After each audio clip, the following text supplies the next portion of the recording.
Então vamos começar a falar desse campeonato, começar a falar dessa Série B. Rafael Marques, põe na tela Vasco e Brasil de Pelotas, 1-1, porque tem muita polêmica para falar sobre esse jogo, principalmente em relação à utilização do VAR. Mas vou deixar por você diz aí onde é que você quer começar a falar desse jogo, Rafa. Vou falar do jogo primeiro, Camila, depois sobre os lances, né, que determinaram a partida. Acho que o Vasco fez, na última sexta-feira à noite em São Januário, tecnicamente falando, o melhor jogo dele na Série B do Campeonato Brasileiro. E é muito difícil dizer isso para o torcedor do Vasco, né, no momento que ele está severamente preocupado com a distância matemática em relação às equipes que estão no G4. O Vasco está 2 rodadas atrás, 32 pontos, o Botafogo, os times estão lá em cima, né, estão com 38, então é difícil o torcedor pensar na qualidade do jogo em si, mas é seguro afirmar que o Vasco está conseguindo ter um comportamento, uma atitude, uma dinâmica de jogo diferentes desde que o Lisca começou a ter o que ele tanto pedia, ou seja,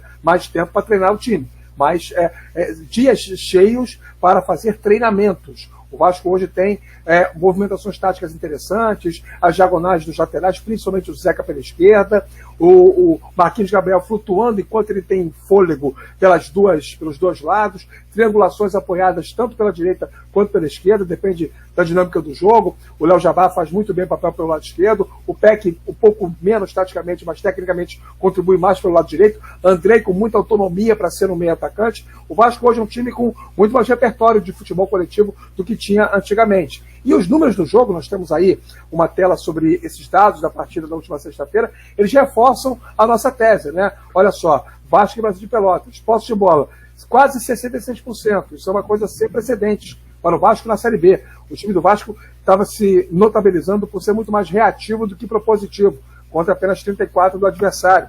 O Vasco teve 20 finalizações, 10 foram no gol. O Brasil de Pelotas teve apenas 9 finalizações, mais que o dobro em termos quantitativos. O Vasco teve 94,3% de eficiência. Isso aí denota a qualidade de jogo do time. Foram mais de 515 passes trocados e uma incidência muito pequena, muito baixa de passes errados. Salvo engano, o Vasco só errou 31 passes no jogo inteiro. Isso mostra também que o time jogou bem. E não são passes laterais, não são passes infrutíferos. São jogadas que buscaram o ataque, buscaram o gol adversário. O Vasco teve quase 30 cruzamentos no jogo inteiro, dos dois lados. E aí se tem 44, sendo que apenas 5 de fato foram certos, mas a incidência de presença ofensiva pelos lados foi muito grande. 44 cruzamentos é praticamente um cruzamento a cada 2 minutos e 20 segundos, 15 segundos. Isso mostra o quanto que o Vasco atacou, agrediu o seu adversário. Mas acabou não conseguindo uma vitória importante em casa, muito em função também dos erros da arbitragem, assunto que falaremos em seguida, Camila. Podemos, então, ouvir o técnico Lisca, né, do Vasco, que a gente tem aqui, o que ele falou após a entrevista coletiva, porque ele falou dessa situação, do jogo, dos erros individuais, que, aliás, é um outro dado interessante, né, Rafa? O Vasco não teve 0-0 nessa Série B. Toda vez que o Vasco não sofre gols, vence a partida. Só que tem 12 gols sofridos de erros individuais. Isso foi algo que o Lisca chamou a atenção, além da arbitragem. Vamos ouvir. Precisamos de 9 a 10 vitórias, nós precisamos de 2 a 3 empates, hoje tivemos um empate.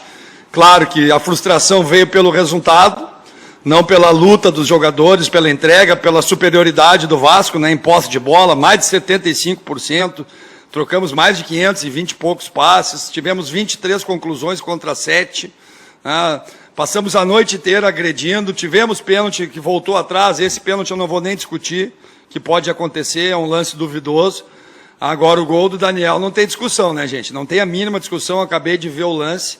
Ele vem de trás, não é nem ele que está mais à frente, ele vem de trás. Não tem como marcar um impedimento daqueles. Acho que o Bandeira foi no protocolo, né, e aí esperou as linhas, mas mais uma vez aqui em São Januário as linhas não foram traçadas, né? Já foi na Série A o ano passado, esse ano no momento decisivo do jogo, houve um erro gritante da arbitragem, né? Perdemos um pênalti, falhamos de novo no gol individualmente, coisas que nós temos que melhorar. Talvez seja a única maneira do Brasil fazer um gol em nós, né? A gente dá o gol ao Brasil. Aí o Lisca falando do jogo, né, Rafa? Aprendeu a falar São Januário também, como normalmente o torcedor carioca fala o estádio, ele já aprendeu. E, Rafa, sobre todas as reclamações de arbitragem, o Lisca até falou do pênalti, falou principalmente da questão do anulado, porque aí a polêmica é maior, né? É de novo o VAR não funcionando em São Januário, e a gente já viu esse filme lá no ano passado, né, Rafa? São três questões, na verdade, né? Duas, e uma é um apêndice da segunda, porque é muito maior a discussão. Cheguei a dizer na transmissão do Futebol Globo CBN da última sexta-feira que se tem uma insegurança estrutural para mandar jogos em São Januário com a tecnologia, não importa se é durante o dia por causa da interferência da sombra, ou se é durante a noite, sabe-se lá, por que interferência seja, porque até agora não está explicado publicamente pela CBF qual foi o problema que aconteceu no momento do tracejar da linha no gol do lado do Daniel Amorim, aos 37 do segundo tempo, seja de um lado ou de outro, de qualquer forma parece que São Januário não tem condições estruturais de receber a tecnologia do VAR. E se São Januário não pode ter VAR, não pode ter jogo lá. É a conclusão a qual eu chego. E eu falei sobre isso na transmissão. Eu vou deixar os companheiros também opinarem sobre esses lances. Eles são muito palpitantes, Camila, você também. Mas só para poder contextualizar, nós temos os prints dos dois lances, que são os lances mais importantes do jogo, afora, evidentemente, o pênalti perdido pelo Cano e a falha bizonha do Vanderlei no gol marcado pelo Brasil de Pelotas, pelo Elkson, né? O atacante. Olha só, esse lance foi aos 37 do primeiro tempo. O Léo Matos recebe uma bola, numa triangulação com o Cano, e quando ele vai fazer a jogada, que ou ele ia girar ou ele ia deixar para o Cano bater pro gol. Percebe aí que o lateral esquerdo da equipe do Brasil de Pelotas, né, o jogador que estava na marcação do Cano, do Léo Matos, nessa jogada, para dar o nome dele, o João Siqueira, ele tem no momento que ele toca nessa jogada com o pé esquerdo dele, ele toca na bola e ao mesmo tempo ele trava o pé direito do Léo Matos. O árbitro do jogo, o árbitro da partida em si, no momento da jogada, o Alisson Sidney Furtado, ele vai e aponta a pênalti. O ângulo do juiz não é esse ângulo que nós estamos vendo. É o ângulo oposto. Não aparece nesse print, mas o árbitro ele está do lado da meia esquerda, mas já dentro da grande área. E ele tem muita convicção ao achar que foi pênalti. Recebe o aviso do VAR, o Gilberto Júnior, lá de Pernambuco, vai até a beira do campo e volta atrás na decisão que ele tinha tomado dentro do campo.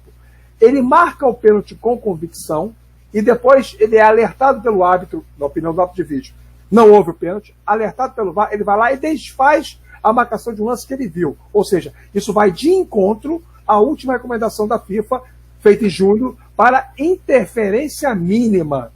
Se o lance não é conclusivo, e eu acho que ele não é, manda a prudência que o árbitro mantenha a sua decisão de campo. Você pode achar que foi pênalti, você pode achar que não foi pênalti, mas o árbitro achou que foi pênalti. E ser convencido pelo VAR do contrário é que me parece inadequado de acordo com o que a FIFA determinou. E aí eu acho que cabe uma discussão e uma reclamação do Vasco. E o segundo lance, no segundo tempo, que foi o gol marcado pelo Daniel Amorim, a falta cobrada pelo Andrei, pela meia esquerda. O Léo Jabá é esse jogador que está lá pelo lado direito, um pouco mais avançado. Ele está impedido. Acho que não tem nem muito como discutir. Perceba que existe um zagueiro da equipe do Brasil de Pelotas, que é o Arthur Henrique, posicionado mais ou menos perto da marca do pênalti, que dá condição para todos os outros jogadores de ataque do Vasco, à exceção do Léo Jabá. Quando o Andrei chuta, a bola é rebatida, bate na trave, volta para o pé do Daniel Amorim. Daqui para lá, o Daniel Amorim é o antepenúltimo jogador do Vasco. Ou seja, ele está em condições. Só que o Cipriano de Souza, que é o assistente 2, ele aponta o impedimento e como a arbitragem não dá entrevista depois do jogo, nós nunca vamos saber se foi por causa disso ou não, e ele também pode mentir numa entrevista, por que não? No nosso entendimento, ele dá o impedimento por um reflexo, esperando que a tecnologia referente ou não à sua decisão de campo. E aí eu acho que o Lisca tem razão quando ele coloca isso. E aí não tem tecnologia, vale a decisão de campo e o Vasco é prejudicado, o gol é muito mal anulado. Queria que os outros companheiros também falassem sobre esses lances, mas eu quero concluir dizendo o seguinte, que por trás de tudo isso que vem acontecendo com o Vasco, na minha avaliação, pelo meu tempo de estrada no jornalismo esportivo, eu creio demais que existe um lado político e institucional pesado em relação a essa dinâmica envolvendo os times de futebol e quem apita o jogo.